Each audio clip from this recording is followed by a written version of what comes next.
Bueno, cuarta y última parte del tema 13, en el cual quería trabajar el concepto de Shubha, porque es muy importante en el modo de estar, en el modo de pensar el mundo de Jesús de Nazaret. Entonces, ya sabéis que mi sistema es siempre irme al texto, irme a la Peshitta y ver las concurrencias de la palabra, y según las apariciones, según el contexto, deducir qué es el Shubha y no irme al diccionario y quedarme con una definición fosilizada, con una definición tipo que luego se va metiendo a la fuerza en cada versículo como traducción, ¿no? Forzando las traducciones, porque eso era lo que ponía el diccionario. No, yo creo que el sentido de las palabras tiene que provenir del propio texto.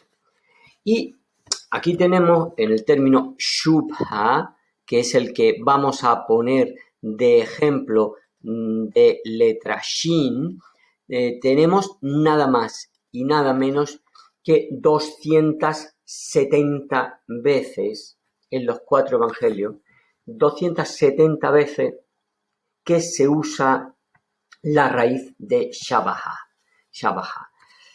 270 veces para deducir el sentido que tenga esa palabra es mucho trabajo, pero el resultado ha merecido la pena. Antes incluso que irme a las concurrencias de la palabra en la Peshitta, voy a esas lenguas hermanas, el hebreo y el árabe, a ver qué significa la raíz, porque a veces las raíces triliteras se deducen solas de un idioma, solo de un idioma, pero otras veces conviene y ayuda ir a otras lenguas semíticas que han tenido otro desarrollo de la misma trilítera.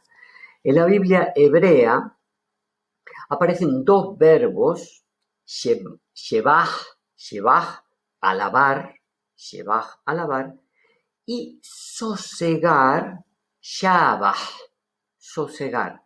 Entonces, con esa misma raíz trilítera de shabaha, en hebreo nos sale el verbo alabar, pero también el verbo sosegar, shabah. Y bueno, por ejemplo, en Proverbio 29:11, el loco da rienda suelta a su espíritu, mas el sabio al fin lo sosiega. Ambas ideas están conectadas porque de alguna forma cuando tú alabas a alguien lo sosiegas, ¿no? Bueno, lo tranquilizas, ¿no? No tienes nada que temer de aquel que recibe tu alabanza.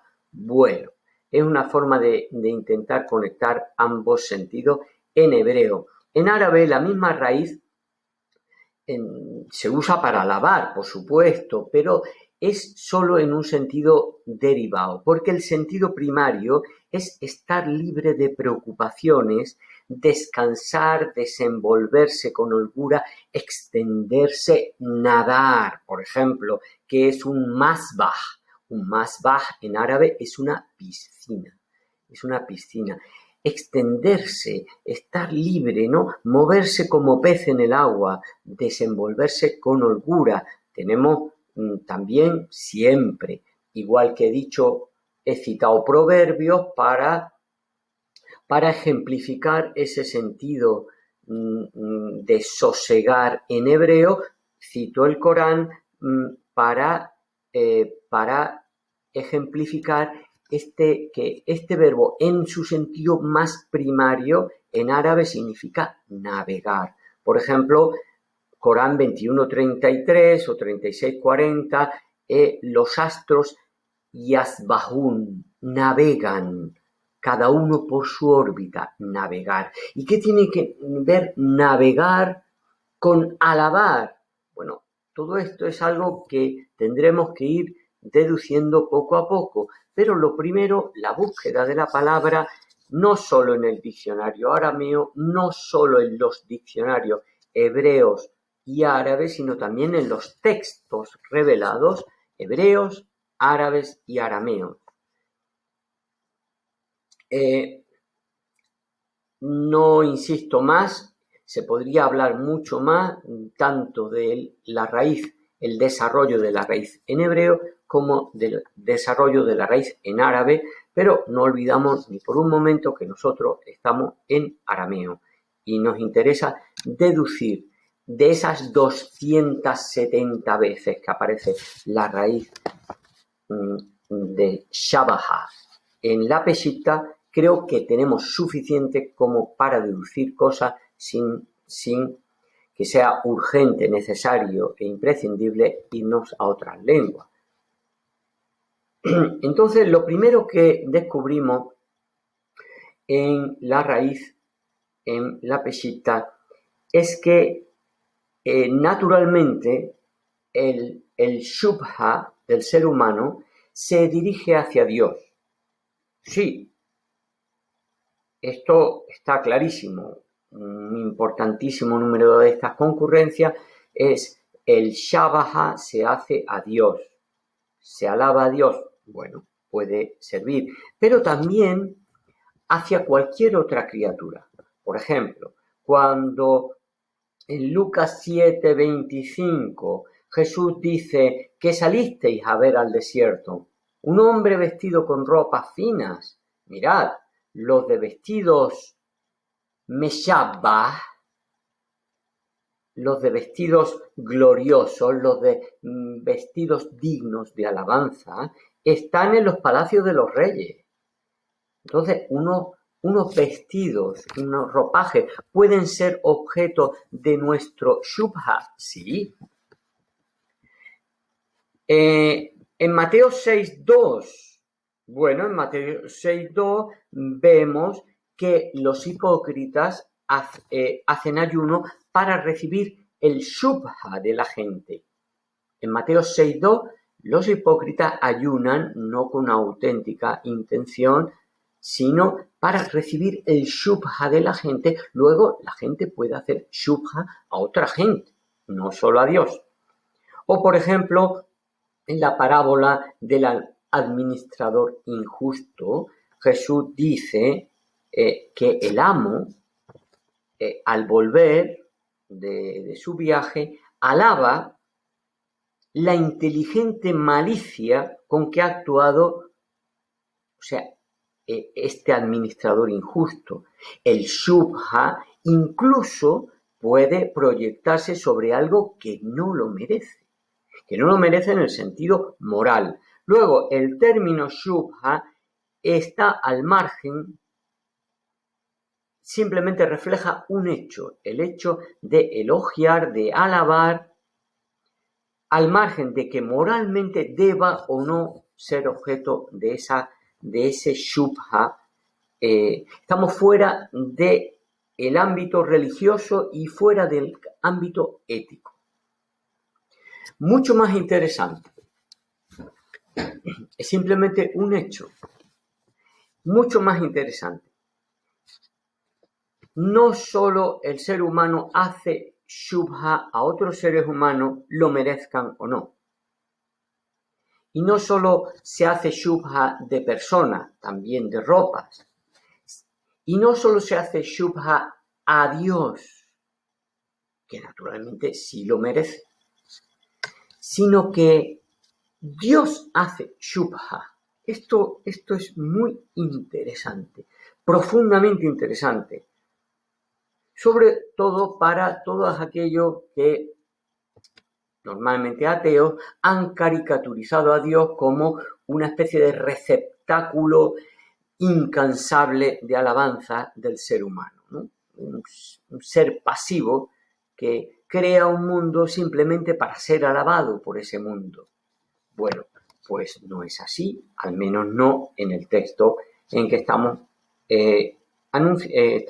estudiando, porque en él encontramos un Dios del que brota el shubha proyectada hacia cosas y hacia criaturas.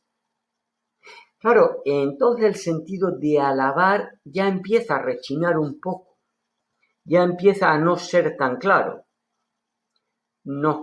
Veíamos claro que el ser humano alabase a Dios, veíamos claro incluso que el ser humano alabase a otros seres humanos. Bueno, cuando Dios está haciendo Shubha, está alabando, ya empieza a rechinar el concepto, ¿no? Habría que matizarlo quizá, ¿no? Por ejemplo, de hecho, hay mucha gente que vive en este mundo actuando solo y exclusivamente buscando el Shubha de Dios, buscando que Dios esté complacido con sus acciones y ya habría que completar ese tema de la alabanza. ¿Y qué? Y sea capaz de navegar por su creación y se sienta cómodo en su creación y se expanda en su creación y se sosiegue en su creación. Ahora ya sí estamos enriqueciendo el concepto con lo que hemos aprendido de la tradición hebrea y árabe.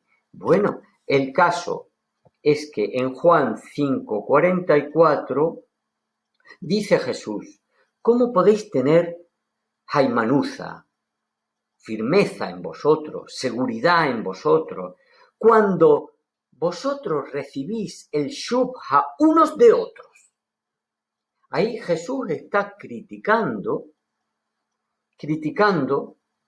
que nadie pueda tener auténtica jaimanuza, auténtica firmeza en lo que hace y en él como criatura, si no recibe el shubha de su Señor, de Dios. ¿Cómo podéis, qué versículo tan profundo y tan como para meterse dentro, y esperar que las respuestas se abran, porque este versículo es tremendo. ¿Cómo podéis tener jaimanuza vosotros, que recibís unos de otros el shubha, mientras que el shubha del Dios uno no lo buscáis? El ser humano tiene que buscar el shubha de Dios, pero no para ser mejor, para ser santo, para lo que sea, sino para ser humano, para estar en la creación donde se le ha puesto. Y de hecho, escuchamos a Jesús pidiendo el shubha de Dios. Por ejemplo, este par de versículos tremendos de Juan 12, 27, 28. Está en el huerto de los olivos y dice: ahora mi alma está turbada. ¿Y qué diré? Padre, líbrame de esta hora. Pero si por esto he venido a esta hora. Padre, haz shubha a tu nombre. Me gustaría tener más formación como para saber qué interpretaciones se le ha dado tradicionalmente a este Padre, haz shubha a tu nombre. ¿Qué está pidiendo Jesús que haga Dios? Seguimos leyendo. Entonces vino una voz del cielo que dijo: le hice shubha y de nuevo yo le haré shubha. Eso dice Dios, que a su nombre le ha hecho shubha y de nuevo va a hacerle shubha. Esto es muy interesante, porque ¿qué es ese shubha? ¿Qué es ese nombre? ¿Qué es ese nombre de Dios? Que Jesús dice a Dios que le haga shubha. Creo que está bastante claro que ese Abba, Shabach, Shemach, Shabach, Shemach, Abba, Padre, Shabach, haz shubha, Shemach, a tu nombre. Es decir, que Jesús se veía a sí mismo como un nombre de Dios. Lo dejo ahí porque el tema es suficientemente complejo como para poderme meter en un curso que se llama Introducción al Arameo, ¿no? Pero está claro que cuando Jesús le está diciendo al Padre, haz shubha a tu nombre, y Dios le está contestando, a mi nombre yo ya le he hecho shubha y le volveré a hacer shubha, está claro que Jesús está viendo lo que Él es. Vamos a dejarlo así, como un nombre de Dios. O lo que Él está siendo. En la segunda, no menos hermosa que esa petición de Padre, haz shubha a tu nombre, es esa otra oración también de Jesús a Dios, en el que directamente Juan 17:5 le dice, hazme shubha tú, Padre, junto a ti, con el shubha que yo tenía junto a ti antes de que el mundo existiera. Hazme shubha tú. Es un imperativo. Es una oración, pero por eso mismo el término que se usa, la forma verbal que se usa es el imperativo. Hazme shubha. El tema del shubha va a ser mucho más complejo, por tanto, de lo que nos podemos imaginar. ¿Por qué Jesús está pidiendo el shubha de Dios? O dicho sea de otra forma, ¿qué sucede en la criatura cuando obtiene el shubha de Dios? Nos faltan 2000 años de estudio del arameo para hacer una exégesis más completa de qué sucede en la criatura, por qué la criatura necesita el shubha de Dios. En resumen, y leo, deducimos que Dios comparte con las criaturas su asombro por la perfección y la belleza. Deducimos que no solo Jesús podía proponerse como objeto del shubha de Dios, sino que cualquier criatura puede aspirar y debe aspirar a través de sus acciones, a través de su comportamiento, a través de su estar, puede aspirar al shubha de Dios. No acabamos de comprender, y es bueno que dejemos todo esto abierto al misterio, no acabamos de comprender qué sucede en la criatura cuando recibe el shubha de Dios, porque lo busca, porque lo quiere, porque le interesa. Eso, al menos yo hasta ahora no lo he comprendido. Está claro que nosotros podemos hacer shubha a unos vestidos extraordinarios, al esplendor de los reinos del mundo o a lo que nos parecen virtudes. Pero lo que es seguro es que si algo es digno de nuestro shubha, es porque antes ha sido digno del shubha de Dios. Y una vez que hemos hablado un poquito, ya digo que 270 concurrencias darían para mucho más, pero algo nos hemos introducido en el tema del shubha. Vamos a proponer directamente, bueno, repasamos el vocabulario aprendido. Ya sabemos, el shubha.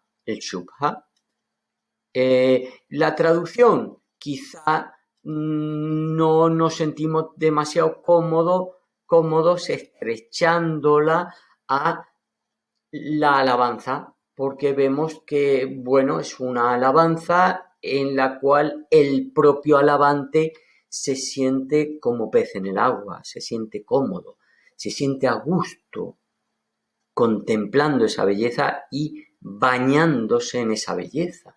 Entonces, el contemplador recibe el shubha y eso le hace sentirse sosegado y le hace sentirse cómodo. Pero el contemplador del que emana el Shubha también, en ese acto mismo de hacer Shubha, obtiene una especie de anchura de sí mismo y de comodidad de sí mismo.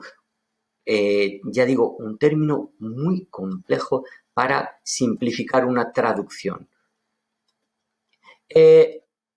Por lo menos ya podemos saborearlo un poquito más que antes. Repasamos brevemente las 4 palabras del vocabulario que hemos estudiado. La nafsha, la vida, la persona, el sí mismo. El shubha, la alabanza y mucho más. Ad, cuando, mientras. Atún, vosotros. Muy bien. Y ahora os propongo el ejercicio de casa que hoy, me pongo imagen, hoy va a ser un poquito diferente. Hoy no va a ser un texto para que me localicéis, sino que voy a daros una serie de palabras, todas de la raíz de Shalama, y me vais a colorear, a poner colores en los que entre sí tengan algo que ver. Yo os doy, repito, yo os doy una serie de palabras, todas que son de la familia de Shalama, y vosotros ponéis el mismo color a los que claramente tengan algo muy parecido. Por ejemplo, curar y salud deberán llevar el mismo color. Si encontráis que aparecen estas 2 palabras, bueno, pues a las 2, a curar y a salud, le ponéis, por ejemplo, el color verde, yo qué sé, da igual. Y si os encontráis con paz y acuerdo, claramente estas 2 palabras deben llevar el mismo color. Se trata de hacer montoncitos. Montoncitos. ¿Para qué? Paz y acuerdo, del mismo color. Curar y salud, del mismo color. ¿Para qué? Para que una vez que en la próxima clase, el próximo sábado, que será la última clase, vaya, una vez que tengamos muchos montoncitos del mismo color, intentemos conectar esos montones unos con otros, a su vez. Primero hacemos montoncitos y luego vemos qué puede tener que ver, qué relación puede haber entre curar, salud y todo eso con el otro montoncito que hemos dicho que era paz, acuerdo y mucho más, con el otro montoncito que a lo mejor es entrega, generosidad, otro montoncito y otro montoncito que puede ser, bueno, montoncitos.